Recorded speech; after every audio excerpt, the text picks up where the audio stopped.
రాజు శ్రీనివాస్ వర్మ గారికి, ఉప ముఖ్యమంత్రి వర్యులు పవన్ కళ్యాణ్ గారికి, రాష్ట్ర ప్రభుత్వంలో మంత్రివర్యులు లోకేష్ గారికి, ఇతర మంత్రులకి, బీజేపీ రాష్ట్ర అధ్యక్షులు పివిఎన్ మాధవ్ గారికి, ఎంపీలకు, ఎమ్మెల్యేలకు, ఇంత పెద్ద ఎత్తున ఈ సభని మమ్మల్ని ఆశీర్వదించడానికి విచ్చేసినటువంటి మా సోదర సోదరీమణులకు అందరికీ కూడా హృదయపూర్వక నమస్కారాలు. सबसे पहले मैं अहोबिलम के भगवान नरसिंह स्वामी और महानंदी के श्री महानंदीश्वर स्वामी को प्रणाम करता हूं। मैं मंत्रालय के गुरु श्री राघवेंद्र स्वामी से भी हम सभी के लिए आशीर्वाद मांगता हूं। ముందుగా మన అహోబిలం నరసింహ స్వామికి మరియు మహానంది శ్రీ మహానందీశ్వర స్వామికి నమస్కరించుకుంటున్నాను. అలా మంత్రాలయంలో గురువు గారు శ్రీ రాఘవేంద్ర స్వామి వారి ఆశీస్సులు కూడా మనందరికీ ఉండాలని కోరుకుంటున్నాను. साथियों, द्वादश ज्योतिर्लिंग स्तोत्रम के पाठ में आता है, सौराष्ट्रे सोमनाथम च श्रीशैले मल्लिकार्जुनम, यानी द्वादश ज्योतिर्लिंगों में प्रथम भगवान सोमनाथ और द्वितीय भगवान मल्लिकार्जुन का नाम एक साथ आता है। मेरा सौभाग्य है कि मेरा जन्म दादा सोमनाथ की धरती गुजरात में हुआ, बाबा विश्वनाथ की धरती काशी की सेवा का अवसर मिला और आज श्रीशैलम का आशीर्वाद मिल रहा है। మిత్రులారా, ద్వాదశ జ్యోతిర్లింగ స్తోత్రంలో ఇలా చెప్పబడింది, సౌరాష్ట్రే సోమనాథం చ శ్రీశైలే మల్లికార్జునం. అంటే 12 జ్యోతిర్లింగాలలో మొట్టమొదటి సోమనాథుడైతే రెండవది మన మల్లికార్జునుడు. నా అదృష్టం ఏంటంటే దాదా సోమనాథుని భూమి అయిన గుజరాత్లో నేను జన్మించాను. అలాగే బాబా విశ్వనాథుని భూమి అయిన కాశీకి సేవ చేసే అవకాశం నాకు లభించింది. మరియు ఈ రోజు నేను శ్రీశైలం స్వామివారి ఆశీస్సులు ఈ రోజు పొందాను. साथियों, श्रीशैलम में दर्शन के बाद मुझे शिवाजी स्फूर्ति केंद्र जाकर उन्हें श्रद्धांजलि अर्पित करने का अवसर मिला। मैं इस मंच से भी छत्रपति शिवाजी महाराज को नमन करता हूं। మిత్రులారా, శ్రీశైలం దర్శనం తర్వాత ఛత్రపతి శివాజీ స్ఫూర్తి కేంద్రాన్ని సందర్శించుకుని ఆయనకు నా శ్రద్ధాంజలి అర్పించుకునే అవకాశం కూడా లభించింది. ఈ వేదిక నుంచి మరొకసారి ఛత్రపతి శివాజీ మహారాజ్కి కూడా నా నివాళులు అర్పించుకుంటున్నాను. मैं अल्लमा प्रभु और अक्क महादेवी जैसे शिव भक्तों को भी प्रणाम करता हूं। मैं श्री उయ్యాలవాడ नरसिम्हा रेड्डी गारू और हरि सर्वोत्तम राव जैसे महान स्वातंत्र सेनानियों को श्रद्धापूर्वक नमन करता हूं।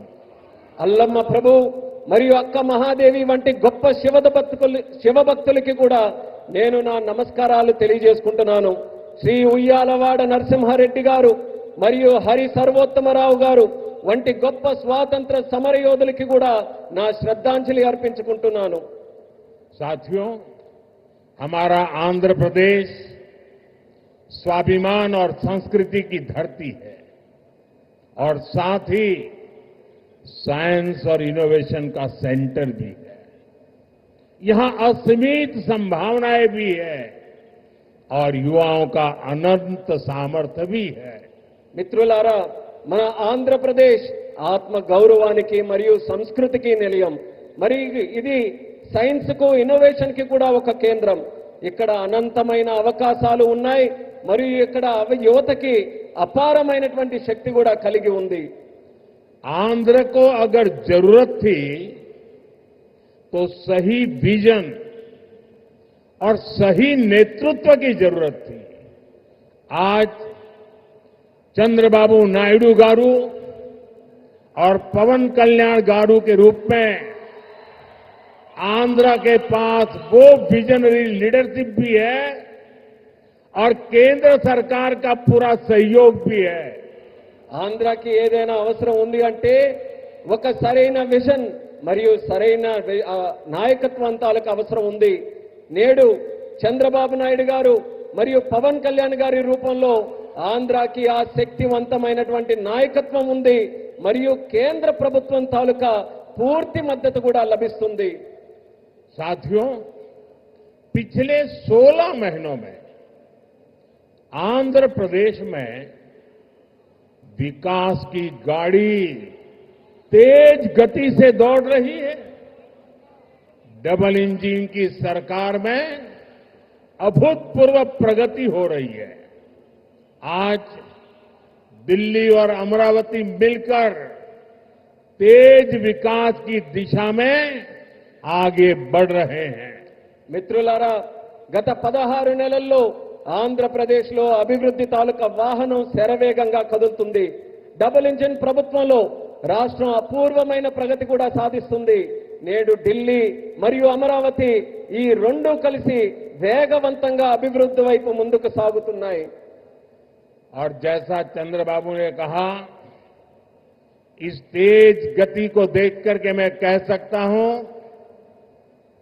कि 2047 में आजादी के जब 100 साल होंगे, विकसित भारत होके रहेगा. చంద్రబాబు గారు చెప్పినట్టు నేను చెప్పగలను. 2047 నాటికి ఎప్పుడైతే భారతదేశం 100 సంవత్సరాలు స్వాతంత్రం సంపాదించుకుని తయారవుతుందో ఆనాటికి ఖచ్చితంగా ఈ భారతదేశం వికసిత భారతదేశంగా తయారవుతుంది. अभी बाबू ने बहुत ही भावना के साथ अपने विचारों को व्यक्त किया, लेकिन मैं विश्वास से कहता हूं कि 21वीं सदी हिंदुस्तान की सदी होने वाली है. 21वीं सदी 140 करोड़ हिंदुस्तानियों की सदी होने वाली है. ఇప్పుడు బాబు గారు ఎంతో ఆవేదనతో భావాలతో మాట్లాడారు. అదే రకంగా నేను కూడా చెప్పగలను. ఈ 21వ శతాబ్దం భారతదేశం తాలూకా శతాబ్దం. ఈ 21వ శతాబ్దం భారతీయులు 140 కోట్ల భారతీయుల తాలూకా శతాబ్దం ఇది. साथियों, आज भी यहां सड़क, बिजली, रेलवे, हाईवे और व्यापार से जुड़े कई प्रोजेक्ट्स का उद्घाटन और शिलान्यास किया गया है. ये प्रोजेक्ट्स राज्य में कनेक्टिविटी को मजबूत करेंगे, इंडस्ट्री को बढ़ावा देंगे और लोगों के जीवन को आसान बनाएंगे. మిత్రులారా, నేడు రోడ్లు, విద్యుత్ రంగం, రైల్వే, హైవేలు మరియు వాణిజ్యానికి సంబంధించిన అనేక ప్రాజెక్టులకి శంకుస్థాపన మరియు ప్రారంభోత్సవం చేసుకుంటున్నాం. ఈ ప్రాజెక్టు వల్ల రాష్ట్రంలో కనెక్టివిటీ బలోపేతం అవుతుంది మరియు పరిశ్రమలకి ఊతమిస్తూ మరియు ప్రజల జీవితాన్ని కూడా సులభం చేసే అవకాశం కల్పిస్తుంది. इन परियोजनाओं से करनूल और आसपास के इलाकों को बहुत फायदा मिलेगा. मैं इन परियोजनाओं के लिए राज्य के सभी लोगों को बधाई देता हूं. ఈ ప్రాజెక్టుల వల్ల కర్నూలు మరియు పరిసర ప్రాంతాలకు ఎంతో ప్రయోజనం చేకూరుతుంది. ఈ ప్రాజెక్టుల కోసం రాష్ట్ర ప్రజలందరికీ కూడా మరొక్కసారి నా తాలూకా అభినందనలు తెలియజేసుకుంటున్నాను. साथियों, किसी भी देश और राज्य विकास के लिए एनर्जी सिक्योरिटी बहुत जरूरी है. आज यहां बिजली के क्षेत्र में अराउंड 3000 करोड़ रुपीस का ट्रांसमिशन प्रोजेक्ट शुरू हुआ है. इससे देश की एनर्जी कैपेसिटी और बढ़ेगी. మిత్రులారా, ఏ దేశమైనా రాష్ట్రమైనా అభివృద్ధి చెందాలనంటే ఇంధన భద్రత చాలా కీలకం. నేడు విద్యుత్ రంగంలో కూడా దాదాపు 3000 కోట్ల రూపాయల విలువైన ట్రాన్స్మిషన్ ప్రాజెక్టులు కూడా మనం ప్రారంభిస్తున్నాం. దీని ద్వారా దేశం తాలూకా ఇంధన సామర్థ్యం కూడా మరింత పెరగబోతుంది. साथियों, तेज विकास के बीच हमें पुरानी स्थितियों को भी भूलना नहीं है. 11 साल पहले जब केंद्र में कांग्रेस सरकार थी तब प्रति व्यक्ति इलेक्ट्रिसिटी की खपत औसतन 1000 यूनिट से भी कम थी। तब देश को ब्लैकआउट जैसी चुनौतियों का भी सामना करना पड़ता था। हमारे गांवों में बिजली का खंभा भी नहीं लगा था। మిత్రులారా, వేగవంతమైన అభివృద్ధి మధ్య మనం గతాన్ని మాత్రం మర్చిపోకూడదు. 11 సంవత్సరాల క్రితం కేంద్రంలో కాంగ్రెస్ ప్రభుత్వం అధికారంలో ఉన్నప్పుడు సగటు తలసరి విద్యుత్ వినియోగం 1000 యూనిట్ల కంటే చాలా తక్కువగా ఉండేది. అప్పుడు దేశం కూడా అనేక విద్యుత్ కోతల వంటి సవాళ్లు కూడా ఎదుర్కొంది. వేలాది గ్రామాలలో కనీసం విద్యుత్ స్తంభాలు కూడా ఏర్పాటు చేయలేనటువంటి దుస్థితి ఉండేది. आज क्लीन एनर्जी से लेकर देश के टोटल एनर्जी प्रोडक्शन तक भारत हर क्षेत्र में नए रिकॉर्ड बना रहा है। आज देश के हर गांव तक बिजली पहुंच चुकी है। प्रति व्यक्ति इलेक्ट्रिसिटी का इस्तेमाल बढ़कर 1400 यूनिट हो गया है। इंडस्ट्री से लेकर हाउस होल्ड तक सबको पर्याप्त बिजली मिल रही है। నేడు భారతదేశంలో క్లీన్ ఎనర్జీ నుంచి టోటల్ ఎనర్జీ ప్రొడక్షన్ వరకు ప్రతి రంగంలో కూడా మన దేశం కొత్త రికార్డుల్ని సమకూర్చుకుంటుంది. నేడు దేశంలోని ప్రతి గ్రామం కూడా మనం చూసుకుంటే విద్యుదీకరణ జరిగింది. తలసరి విద్యుత్ వినియోగం ఇప్పుడు 1400 యూనిట్లకి పెరిగింది. పరిశ్రమ నుండి గృహాల వరకు ప్రతి ఒక్కరికి కూడా తగినంత విద్యుత్ ఈ రోజు చక్కగా లభిస్తుంది. साथियों, देश की इस एनर्जी रिवॉल्यूशन का एक बड़ा केंद्र हमारा आंध्र प्रदेश है।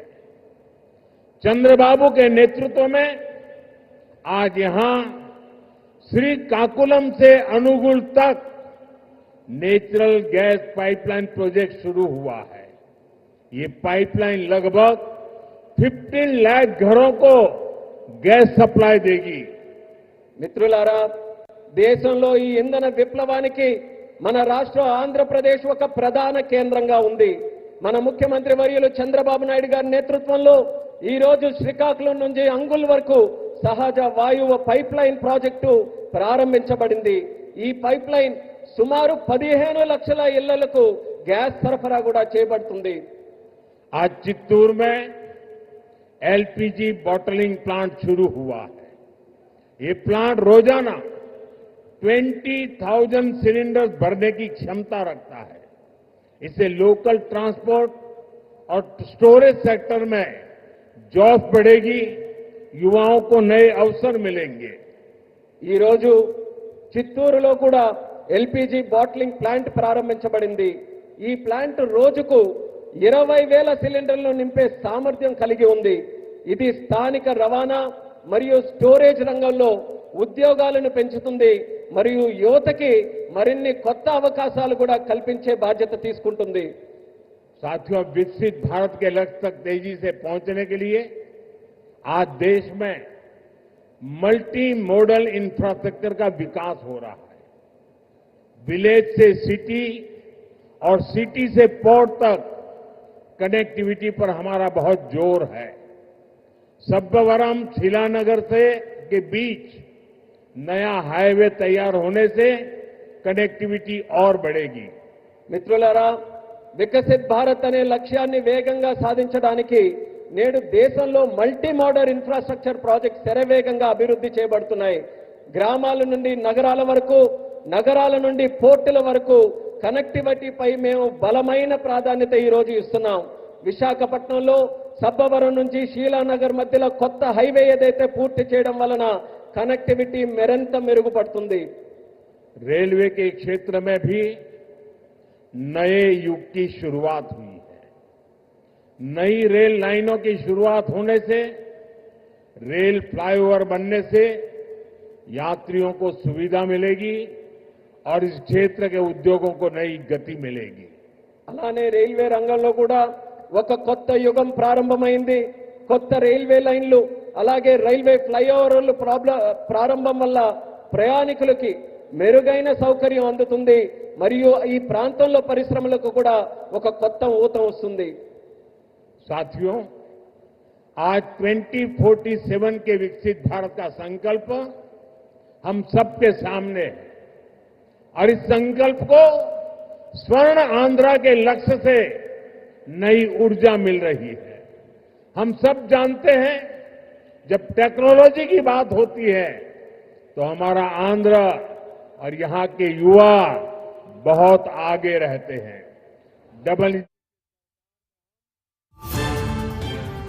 आंध्र प्रदेश को सही नई रेल लाइनों की शुरू होने से यात्रियों की सुविधा होगी. प्रधानमंत्री नरेंद्र मोदी ने आंध्र प्रदेश में संबोधन दिया. इस दौरान उन्होंने तमाम बातों पर जिक्र किया. किसी देश की विकास के लिए जरूरी ऊर्जा की उपलब्धता बहुत जरूरी है. वहीं देश की ऊर्जा क्रांति का आंध्र एक बड़ा केंद्र है. प्रधानमंत्री नरेंद्र मोदी ने अपने संबोधन के दौरान कहा.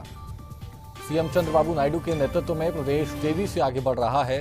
पीएम मोदी ने कहा वहीं आंध्र को सही विजन और नेतृत्व की जरूरत थी. प्रधानमंत्री नरेंद्र मोदी ने इस दौरान विपक्ष पर भी निशाना साधा. वहीं नई रेल लाइनों के शुरू होने से यात्रियों की सुविधा होगी. तो प्रधानमंत्री नरेंद्र मोदी ने वहीं किसी भी देश के विकास के लिए ऊर्जा की उपलब्धता बहुत जरूरी है. प्रधानमंत्री मोदी ने कहा वहीं नई रेल लाइनों के शुरू होने से यात्रियों को सुविधा होगी. साथ ही साथ किसी भी देश के विकास के लिए ऊर्जा की उपलब्धता बहुत जरूरी है. प्रधानमंत्री मोदी ने इन तमाम बातों पर जिक्र किया. देश की ऊर्जा क्रांति का आंध्र एक बड़ा केंद्र है.